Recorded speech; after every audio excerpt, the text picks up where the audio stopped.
promise. Yes, get off with the hot topic of the hour. President Trump following through on his tariff promise yesterday as levies against Canada, Mexico, and China took effect last night at midnight due to the country's failure to address the fentanyl crisis flowing into America. This includes 25% tariffs on Mexican and Canadian imports, a 10% tariff on Canadian energy, and an additional 10% tariff on Chinese imports, taking the tariff on China up to 20%.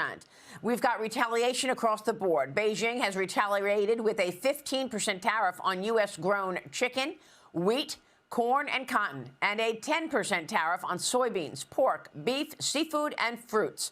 More American companies are also added to Beijing's so-called export control and unreliable entity lists. Canada's Prime Minister, meanwhile, Justin Trudeau, also responded with a 25% tariff against $155 billion of American goods, beginning with tariffs on $30 billion worth of goods immediately. The tariffs on the remaining $125 billion on American products in 21 days' time, says the Prime Minister. Our tariffs will remain in place, he says, until the U.S. trade action is withdrawn. Trump is still prioritizing American citizens and every American dollar when it comes to war. He has paused all military aid to Ukraine after Friday's intense Oval Office meeting with Zelensky.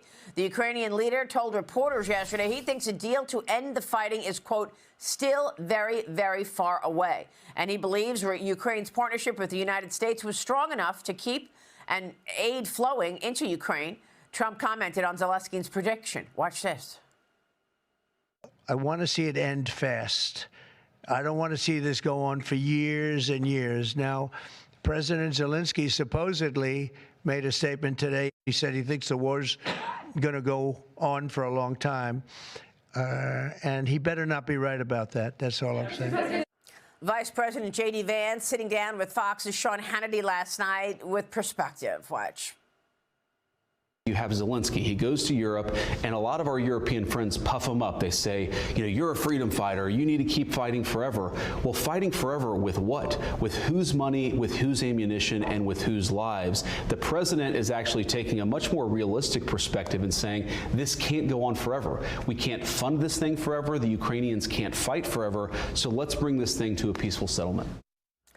Yeah, and that was the point of the Oval Office meeting, Brianna. You had Zelensky in the Oval Office. You would have thought that he recognized that it is the U.S. aid, it is the U.S. weaponry, and perhaps that conversation could have gone differently.